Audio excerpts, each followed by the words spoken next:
In the winter of 1982, I, Stephen Callahan, set out on the adventure of a lifetime. My boat, Napoleon Solo, which I had built with my own hands, was my ticket across the Atlantic. Leaving the Canary Islands on January 29th, bound for the Caribbean, I felt the thrill of the open sea, but the ocean is unforgiving. On the night of February 4th, as a gale raged, something massive struck my boat. A whale, perhaps? The hull shattered. Water poured in. In minutes, my home was sinking.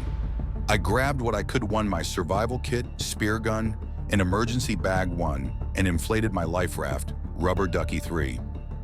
Alone in the dark, 800 miles from land, my 76-day ordeal began. Day 1, the sinking. Days 1 to 7, shock set in as I watched Napoleon Solo disappear beneath the waves. I was injured, my leg gashed, but adrenaline kept me going. I inventoried my supplies: a few flares, a solar still for water, emergency rations for 5 days. The raft was only 5 feet across, my world now a tiny bubble in an endless blue. Sharks circled immediately, their fins cutting the surface like knives. I speared my first Dorado, a small victory, but dehydration hit hard.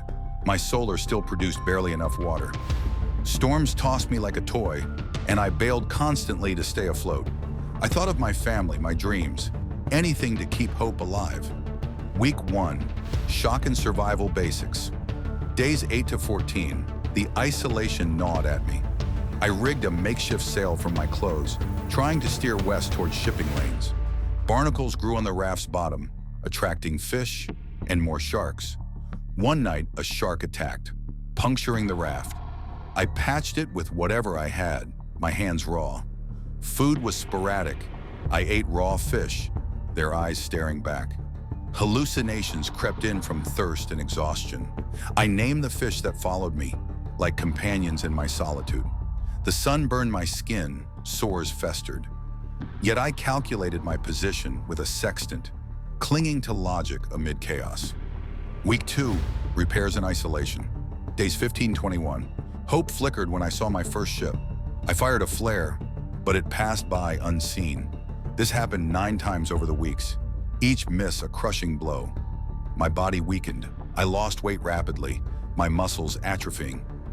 I improved my fishing technique, using guts as bait. Water remained scarce. I licked condensation from the raft. Storms brought relief and terror, fresh rain to drink, but waves that nearly flipped me. I reflected on life, regretting past mistakes, vowing to survive for those I loved. Week 3, near misses and reflection. Days 22 to 28, the raft deteriorated, more leaks from shark bites. I dove under to clean barnacles, risking attack. A massive wave capsized me once. I righted it, but lost precious gear. Fish became my mainstay. I dissected them for every nutrient. My mind wandered to philosophy, the sea's beauty and brutality. Seabirds visited, a reminder of land. Thirst drove me to desperate measures, like drinking my own urine mixed with seawater, a mistake that worsened my condition. Week 4, desperation sets in. Days 29 to 35, halfway through, despair peaked. Sores covered my body, infected and painful. I fashioned a still from cans, boosting water production. A school of Dorado followed, providing food, but sharks fought for them. One day a ship came close. I waved frantically, but it vanished. I screamed in frustration, questioning if I'd ever be found. Navigation showed I was drifting west, slowly toward the Caribbean. Week 5, midway despair. Days 36 to 42, routine saved me. Daily checks, fishing, patching. A calm period allowed reflection.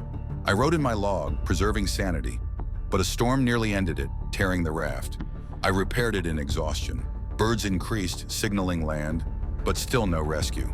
My weight dropped to 120 pounds. I was a skeleton. Week 6, routine and storms. Days 43 to 49, hope revived with more fish and birds. I caught a triggerfish, a feast, but sharks persisted, one biting my spear. Another ship ignored my signals. My skin peeled from sun exposure. I sheltered under a canopy. Thoughts of death loomed, but I pushed on, imagining reunion with family. Week 7, flickers of hope, Days 50-56. Exhaustion deepened, but signs of land grew. More debris, birds nesting. A plane flew over, but too high. I improved my solar stills, eking out more water. A massive shark attack punctured the raft badly. I spent days repairing. Hallucinations returned. Voices, visions of land. Week 8. Signs of land. Days 57-63. Closer to the Caribbean, but currents toyed with me. I ate seaweed for vitamins. Another capsize lost my last flare. Despair hit, but I rebuilt. Seabirds landed on the raft, a strange companionship.